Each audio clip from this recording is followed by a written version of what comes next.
वंदना करते हैं हम, वंदना करते हैं हम। नीति वचन 8। क्या बुद्धि नहीं पुकारती है? क्या समझ ऊंचे शब्द से नहीं बोलती है? वो तो ऊंचे स्थानों पर मार्ग की एक ओर और तिरमुहानियों में खड़ी होती है, फाटकों के पास, नगर के पैठाव में और द्वारों ही में वो ऊंचे स्वर से कहती है, हे मनुष्यों, मैं तुमको पुकारती हूँ और मेरी बात सब आदमियों के लिए है।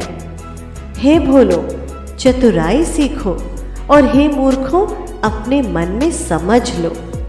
सुनो, क्योंकि मैं उत्तम बातें कहूँगी और जब मुंह खोलूंगी तब उससे सीधी बातें निकलेंगी, क्योंकि मुझसे सच्चाई की बातों का वर्णन होगा। दुष्टता की बातों से मुझको घृणा आती है। मेरे मुंह की सब बातें धर्म की होती हैं, उनमें से कोई टेढ़ी या उलटफेर की बात नहीं निकलती है। समझ वाले के लिए वे सब सहज और ज्ञान प्राप्त करने वालों के लिए अति सीधी है। चांदी नहीं, मेरी शिक्षा ही को लो और उत्तम कुंदन से बढ़कर ज्ञान को ग्रहण करो, क्योंकि बुद्धि मूंगे से भी अच्छी है और सारी मनभावनी वस्तुओं में कोई भी उसके तुल्य नहीं है।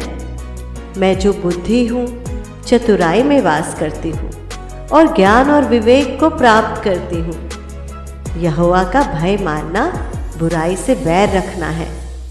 घमंड, अहंकार और बुरी चाल से और उलटफेर की बात से भी मैं बैर रखती हूँ।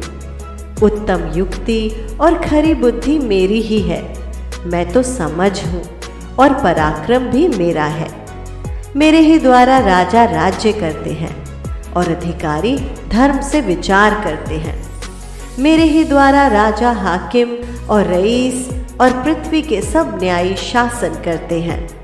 जो मुझसे प्रेम रखते हैं उनसे मैं भी प्रेम रखती हूँ, और जो मुझको यत्न से तड़के उठकर खोजते हैं वे मुझे पाते हैं। धन और प्रतिष्ठा मेरे पास है, वरन ठहरने वाला धन और धर्म भी है। मेरा फल चोखे सोने से वरन कुंदन से भी उत्तम है, और मेरी उपज उत्तम चांदी से अच्छी है। मैं धर्म के मार्ग में और न्याय के डगरों के बीच में चलती हूँ, जिससे मैं अपने प्रेमियों को परमार्थ का भागी करूं और उनके भंडारों को भर दूं। यहोवा ने मुझे काम करने के आरंभ में वरन अपने प्राचीन काल के कामों से भी पहले उत्पन्न किया। मैं सदा से वरन आदि ही से, पृथ्वी की सृष्टि से पहले ही से ठहराई गई हूँ। जब ना तो गहरा सागर था और ना जल के सोते थे, तभी से मैं उत्पन्न हुई।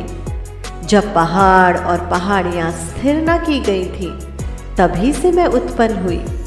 जब यहोवा ने ना तो पृथ्वी और ना मैदान, ना जगत की धूलि के परमाणु बनाए थे, इनसे पहले मैं उत्पन्न हुई। जब उसने आकाश को स्थिर किया, तब मैं वहाँ थी। जब उसने गहरे सागर के ऊपर आकाश मंडल ठहराया, जब उसने आकाश मंडल को ऊपर से स्थिर किया और गहरे सागर के सोते फूटने लगे, जब उसने समुद्र की सीमा ठहराई कि जल उसकी आज्ञा का उल्लंघन न कर सके, और जब वो पृथ्वी की नींव की डोरी लगाता था, तब मैं कारीगर सी उसके पास थी और प्रतिदिन मैं उसकी प्रसन्नता थी और हर समय उसके सामने आनंदित रहती थी। मैं उसकी बसाई हुई पृथ्वी से प्रसन्न थी और मेरा सुख मनुष्यों की संगति से होता था। इसलिए अब हे मेरे पुत्रों, मेरी सुनो। क्या ही धन्य है वे जो मेरे मार्ग को पकड़े रहते हैं। शिक्षा को सुनो और बुद्धिमान हो जाओ, उसके विषय में अनसुनी न करो। क्या ही धन्य है वो मनुष्य जो मेरी सुनता, वरन मेरी डेवड़ी पर प्रतिदिन खड़ा रहता और मेरे द्वारों के खंभों के पास दृष्टि लगाए रहता है। क्योंकि जो मुझे पाता है वो जीवन को पाता है और यहोवा उससे प्रसन्न होता है। परंतु जो मेरा अपराध करता है वो अपने ही पर उपद्रव करता है। जितने मुझसे बैर रखते वे मृत्यु से प्रीति रखते हैं। परमेश्वर के पढ़े जाने पर आशीष हो। आमीन।